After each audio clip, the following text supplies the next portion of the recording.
Scale scale কত রকমের? S C এ এল ই scale. Scale দুই রকম হচ্ছে, তাই তো? কি কি হচ্ছে বলো দেখি,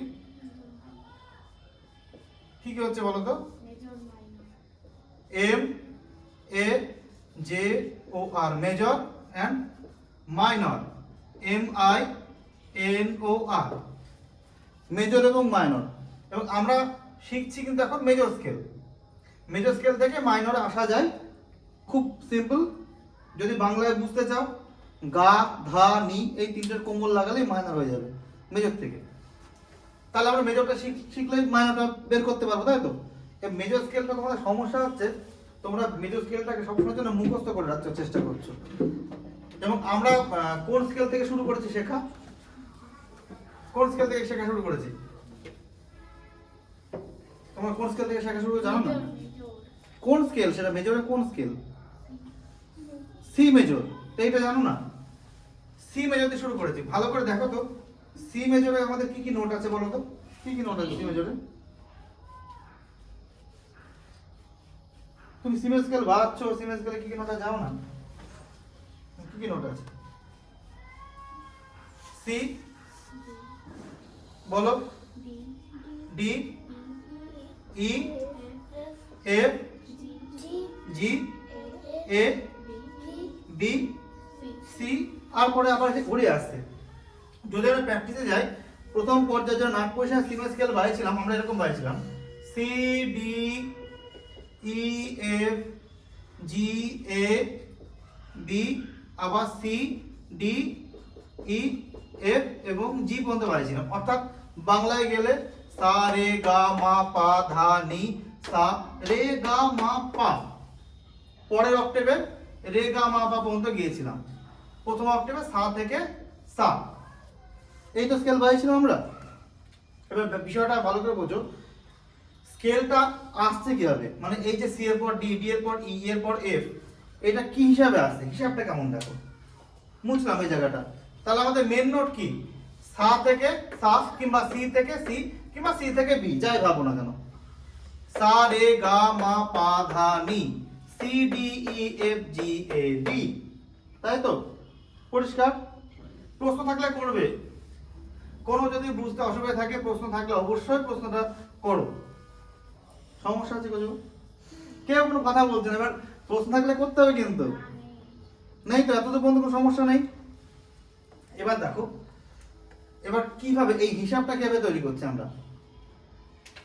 আমি হিসাবের প্রথম হিসাবে যাচ্ছি না, আগে স্কেলের যে নোট সেটাতেই আমি যাচ্ছি। দেখো হিসাবটা এখান থেকে বেরিয়ে আসছে সি। আচ্ছা, তার আগে আমি একটা কথা বলি, আমাদের টোটাল নোট কি কি আছে বলো তো? এ থেকে গান বাজনায় এ, তারপরে কি হয়? এ, তারপরে এ শার্প, তারপরে তারপরে জোরে বলবা, তারপরে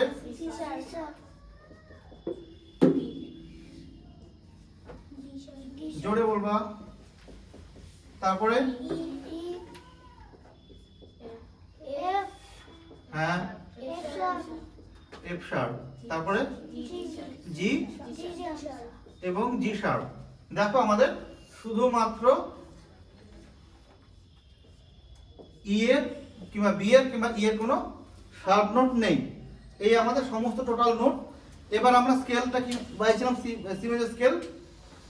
এবার দেখো ভালো করে হিসাবটা দেখো, C D E F G A এবং বি, তাই তো? গিটার রাখো, শব্দ করছো কেন? C D E F G A B. এবার ভালো করে হিসাব করে দেখো তো, এই সি এর পর এই সিটাকে যদি আমরা 1 নম্বর নোট ধরি, আমি লিখে দিলাম এটা 1 নম্বর নোট নীল কালি দিয়ে, তাহলে ডিটা কত নম্বর নোট হবে? না, এই অনুযায়ী ভাবো, সিটা যদি 1 নম্বর হয় তাহলে ডিটা কত নম্বর হবে? কি করে 5 হয়? এখান থেকে আমি কাউন্ট করলাম সি, সি 1 নম্বর, আমি সি নিয়েছি, তারপর ডি নিয়েছি। সি যদি 1 নম্বর হয় তাহলে ডি কত হচ্ছে? 3, মানে 1 এর পর 3। ই কত হবে? 5। এফ কত হবে 6। কেন 6 হবে? ই এর কোনো সার নেই, ওই জন্য ই এর পরে ডিরেক্টলি এফ, এবং এফ হচ্ছে আমাদের 6। জি কত হবে? শব্দ করলে কিন্তু বাইরে বের করে দেবো। হ্যাঁ 8। এ কত হবে 10। তারপরে বি কত হবে 12। আমি যদি সা টু সা যাই, C D E F G A B, আবার আমি সি করেই দিলাম, অক্টেভ কমপ্লিট করলাম। তাহলে সি কত হবে 13। কারণ কি বি এর কোনো শার্প নোট নেই। তাহলে কি গেল 1 3 5 6 8 10 12 13। আমি এই যে এটা কি, এটা অঙ্কের নিয়ম, তো এটা আমাদের গাণিতিক নিয়ম। এবার এটা একটা গাণিতিক নিয়মে আমি একটা ফর্মুলা বের করলাম, হলো মানে গুণে গুণে বের করলাম, তো গাণিতিক নিয়ম। এটাকে আমরা গান বাজনার ভাষায় কি বলছি? এই যে 1 থেকে 3, তার মধ্যে একটা স্টেপ আমরা গ্যাপ দিয়ে চলে গেছি, এইটাকে আমরা বলছি full tone, F U double L T O N E, tone, full tone. কিংবা অনেকে বলে ফুল স্টেপ, আমি ফুল টোনই বলছি, কারণ ফুল স্টেপ যেটা ইচ্ছা ভাবতে পারো। তাহলে ডি থেকে ই কি হবে ফুল টোন, মানে এফ টি শর্ট ফর্ম লিখছি। ই থেকে এফ কি হবে half tone, H A L F, half T O N E, tone. F থেকে জি কি হবে ফুল টোন, তারপরে ফুল টোন। এ থেকে বি কি হবে বুঝছো না কিচ্ছু বুঝোনি বলো। 1 থেকে 3, 3 তো কোনো কি সংখ্যা বাদ গিয়েছে? আচ্ছা 1 এর পর যদি 3 হয় তাহলে কিছু বাদ যায় কি মাঝে? কি বাদ যায়? এই যে বাদ যাওয়া, এই যে গ্যাপ, এই যে 1 এর পর এই 3, এই গ্যাপটাকে বলছি আমরা কি বলছি ফুল টোন, মানে একটা বাদ গেলে মাঝে সেটাকে আমরা বলছি ফুল টোন। তাহলে ডি থেকে কি হবে? হ্যাঁ দেখে বলো, এখানে দেখে বলো। 3 এর পর 5, হ্যাঁ কি করে হাফ টোন হয়? 4 তো বাদ গিয়েছে। ই থেকে এফ 5 এর পর 6, এটা কি হবে হাফ টোন, কারণ কিছু বাদ যায়নি। এইভাবে দেখো এফ এর পর জি ফুল টোন, এবং জি এর পর এ হলো ফুল টোন, এবং এর পর ডি কি হলো ফুল টোন, ফুল টোন। এবার বি এর পর সি, এটা কি হবে half tone, H T, half tone. তাহলে এইটাই হলো আমাদের স্কেলের নিয়ম, এইটাই হলো স্কেলের নিয়ম। তুমি এইভাবে যেভাবে নোট সাজাবে, তুমি এ থেকে সাজাও, বি থেকে সাজাও, যেখান থেকে সাজাও না কেন, 1 3 5 6 8 10 12 13, কিংবা ফুল tone half tone, full tone half tone, যেখানেই সাজাবে না কেন সারেগামা পা থেকে সুরই বেরোবে, সেটা মেজর স্কেলই বেরোবে, আর কিচ্ছু বেরোবে না যদি সাজাতে পারো। হলো এইটুকু কি মোটামুটি পরিষ্কার হয়েছে? ভিডিওতে থাকলে সবাইকে টুকে নেবে। এবার আমি আসছি পরের স্টেপে, আমি এখান থেকে স্কেলটা বের করব কিভাবে। এতে গেল সি মেজর স্কেলের উপরে, অন্য স্কেল হলে কি হবে? এইটুকু মুছে দিলাম, হ্যাঁ এইটুকু বোঝা গেল। এটা বাড়িতে কিন্তু ট্রাই করবে, আমি ভিডিও পাঠিয়ে দেবো, বাড়িতে ট্রাই করবে। আমি এবার গাণিতিক নিয়মটা সঙ্গে মিউজিক্যাল নিয়মটা লিখছি। 1 3 5 6 8 10 12 13, এইভাবে গেলেই কিন্তু আমাদের সা রে গা মা বেরিয়ে যাবে। বাংলা যদি করি, আমরা শিখেছি কোন স্কেল? C major scale. এবার সি মেজর স্কেল শিখেছি, এটা আমাদের শেখা হয়ে গেছে, বিভিন্ন পজিশনে আমরা শিখেছি।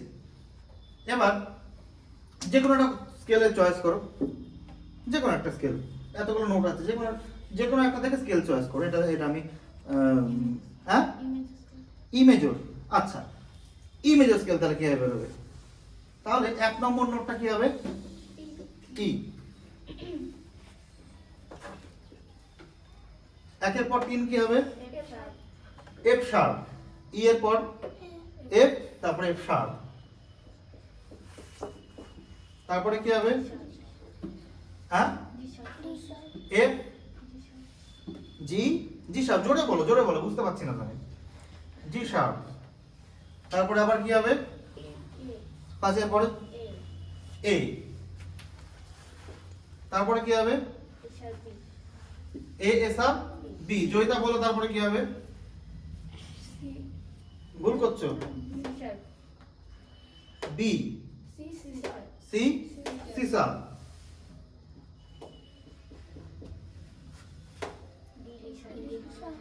ডি, ডি শার্প,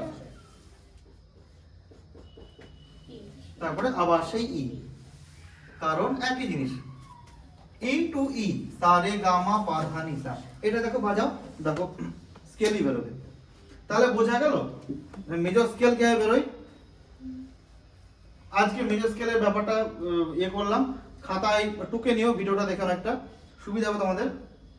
এরপরে মাইনর স্কেল এবং রিলেটিভ স্কেল কিগুলো কিভাবে আসে সেই আলোচনাগুলো পরে করবো, ঠিক আছে?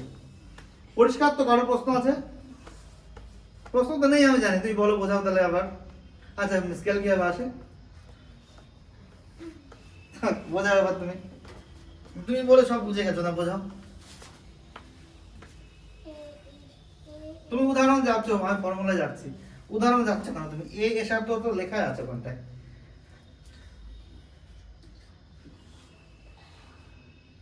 গাণিতিক নিয়মটা কি বেরিয়ে গেছে তোমার থেকে? ভিডিওটা দেখবে, ভিডিওটা দেখার পর দেখবে অনেক রকম প্রশ্ন আসছে মাথার মধ্যে, হয়তো বুঝতে পারছো না। হ্যাঁ, ভিডিওটা আমি ছেড়ে রাখবো, দেখবা অনেক রকম প্রশ্ন আসবে মাথার মধ্যে, সেই প্রশ্নটা সলভ করবা পরে ক্লাসে এসে, কেমন? এটা কিন্তু আমাদের খাতার ক্লাস না, এটা কিন্তু আমাদের স্কেলে যাদের সমস্যা হচ্ছে তাদের জন্য এটা করা থাকলো। থাক, মুছলাম না, দেখো আপাতত ভিডিওটা অফ রাখছি আমি এখন।